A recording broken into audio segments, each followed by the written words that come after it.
یہ آج سے تقریباً 40 سال پرانا منظر ہے۔ ایک قیدی نقاہت کے باوجود سر اٹھائے وقار کے ساتھ مسلح افراد کے جلوس میں جیل کی نیم روشن راہداریوں سے گزر رہا ہے۔ ایک قیدی جو پاکستان کی سیاسی تاریخ کا سب سے بڑا کردار بننے والا ہے۔ کون جانتا تھا کہ نواب محمد احمد کا قتل پاکستان کی سیاسی تاریخ کو ہمیشہ کے لیے بدل دے گا۔ یہ واقعہ 11 نومبر 1974 کو لاہور میں پیش آیا۔ نواب محمد احمد رضا قصوری کے والد تھے۔ وہ بھٹو کے ناقد میں بھی تصور کیے جاتے تھے۔ پیپلز پارٹی کے دور حکومت میں یہ کیس سرد خانے میں پڑا رہا، مگر 5 جولائی 1977 کو مارشل لا نافذ ہوا تو اس کیس میں جان پڑ گئی۔ 3 ستمبر کو معزول وزیر اعظم کو رات کے اندھیرے میں 70 کلفٹن سے گرفتار کر لیا گیا۔ اکتوبر 1977 میں کیس لوئر کورٹ کے بجائے ہائی کورٹ پہنچ گیا اور اس میں ذوالفقار علی بھٹو کو پھانسی کی سزا ہوئی۔ بے رحم وقت نے پاکستان کے طاقتور ترین شخص کو مصائب کے منجدھار میں لا چھوڑا۔ بھٹو نے قانونی جنگ لڑنے کا فیصلہ کیا۔ جب سزائے موت کے خلاف سپریم کورٹ میں اپیل دائر کی گئی تو بھٹو کو کوٹ لکھپت جیل لاہور سے پنڈی جیل منتقل کر دیا گیا، اور یہی وہ جگہ تھی جہاں وہ اپنی زندگی کے آخری 323 دن گزارنے والے تھے۔ پنڈی جیل میں ایک اہم قیدی آنے والا تھا جس کے لیے خصوصی انتظامات کیے گئے تھے۔ کوٹھریوں کے کچے فرش کو کھود کر لوہے اور کنکریٹ کا مضبوط فرش بنایا گیا تاکہ سرنگ کھودنے کا خدشہ نہ رہے۔ چھت توڑ کر فرار ہونے کا امکان ختم کرنے کے لیے آئینی چھت بھی بنائی گئی۔ بھٹو کے سیل میں جاسوسی کے آلات نصب تھے اور جیل کی سیکیورٹی پر فوجی جوان تعینات تھے۔ 16 مئی 1978 یعنی 16 مئی 1978 کی رات پنڈی جیل کی سیکیورٹی پر مامور کرنل رفیع الدین کو پیغام ملتا ہے کہ اگلی صبح 5 بجے دھمیال ایئر بیس پر صوفہ سیٹ وصول کریں۔ اشارہ ملک کے سابق وزیر اعظم کی سمت تھا۔ اگلی صبح جب ذوالفقار علی بھٹو ہیلی کاپٹر سے باہر آئے تو ایک صدمہ ان کا منتظر تھا۔ انہیں ایئر بیس سے جیل لے جانے کے لیے قیدیوں کی وین کا انتظام کیا گیا تھا۔ تب بھٹو نے غصے میں کہا کہ تمہیں شرم آنی چاہیے، کیا اس سے بہتر گاڑی کا بندوبست نہیں ہو سکتا تھا؟ شاید ذوالفقار علی بھٹو اب بھی خود کو وزیر اعظم سمجھ رہے تھے، عوام کا منتخب نمائندہ، ہر دل عزیز لیڈر، اور ایسا وہ 3 اپریل کی شام تک سمجھنے والے تھے۔ انہیں لگتا تھا کہ یہ مقدمہ فقط ایک سیاسی سٹنٹ ہے۔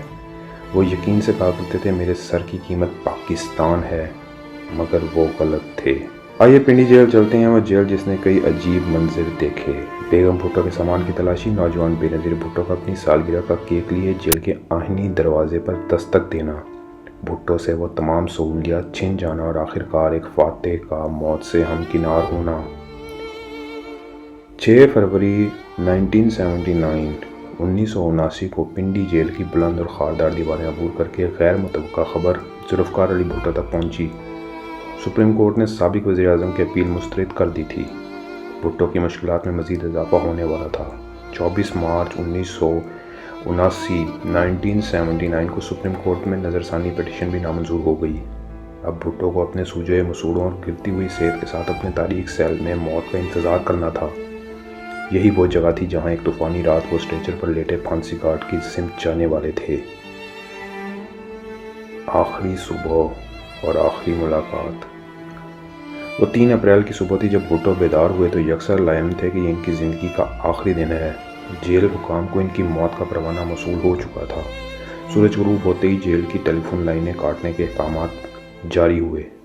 صرف ایک وائرلیس سیٹ کام کر رہا تھا جس پر پھانسی کے بعد سیکورٹی سپرنٹینڈنٹ کو بلیک ہارس کا کوڈ ورڈ کہنا تھا۔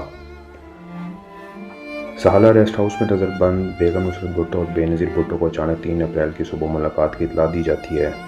گاڑی نے لے کر 11:15 پر جیل میں داخل ہوتی ہے۔ اس موقع پر جب بیگم بھٹو نے سپرنٹینڈنٹ پولیس یار محمد سے پوچھا کہ یہ ملاقات کس سلسلے میں، تو انہیں جواب دیا گیا میڈم یہ آخری ملاقات ہے۔ ملاقات 11:30 بجے شروع ہوئی۔ بھٹو سیل کے اندر فرش پر بیٹھے تھے۔ سلاخوں کے باہر ایک لوہے کی کرسی پر بیگم بھٹو موجود تھیں، بالکل خاموش، آنکھوں سے آنسو رواں تھے۔ بے نظیر بھٹو سیل کے سامنے فرش پر بیٹھی ہوئی تھیں۔ باپ بیٹی کے درمیان آہنی سلاخیں حائل تھیں۔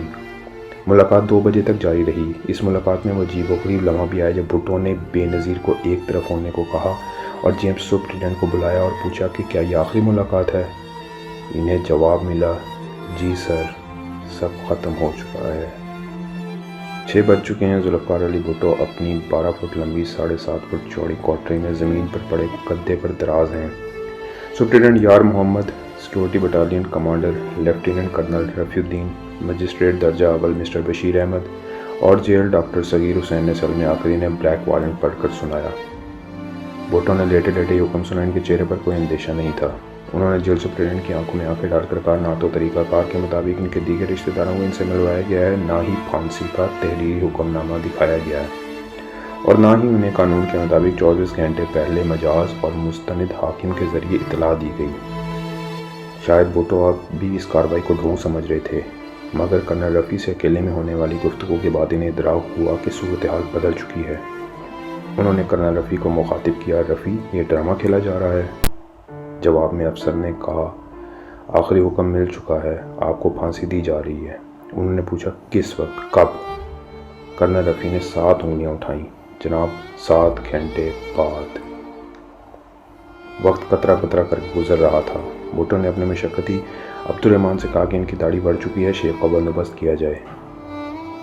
بھٹو نے 7:05 پر شیو کی۔ اس دوران وہ اپنے ساتھ بڑھتی جانے والی ناانصافیاں، ناروا سلوک کا شکوہ بھی کرتے رہے۔ انہوں نے یہ بھی کہا کہ انہیں پھانسی پر چڑھانے کے بعد ان کے خلاف وعدہ معاف گواہ بننے والوں کو چھوڑ دیا جائے، اور یہ کہ ان کی گھڑی وارڈ کے باہر کھڑے سنتری کو دے دی جائے۔ 8:15 پر انہوں نے وصیت لکھنی شروع کی، مگر ان کا ذہن منتشر تھا۔ گھڑی کی سوئیاں آگے بڑھ رہی تھیں، موت کا لمحہ قریب آتا جا رہا تھا۔ 11:25 پر وہ سونے کے لیے لیٹ گئے۔ جیل حکام آخری لمحات میں بھٹو پر طاری ہونے والی پرسرار بے ہوشی کا تذکرہ کرتی ہیں۔ اسسٹنٹ سپرنٹینڈنٹ جب 11:50 پر انہیں جگانے کے لیے پہنچا تو بھٹو صاحب نے اس کی آوازوں کا کوئی جواب نہیں دیا۔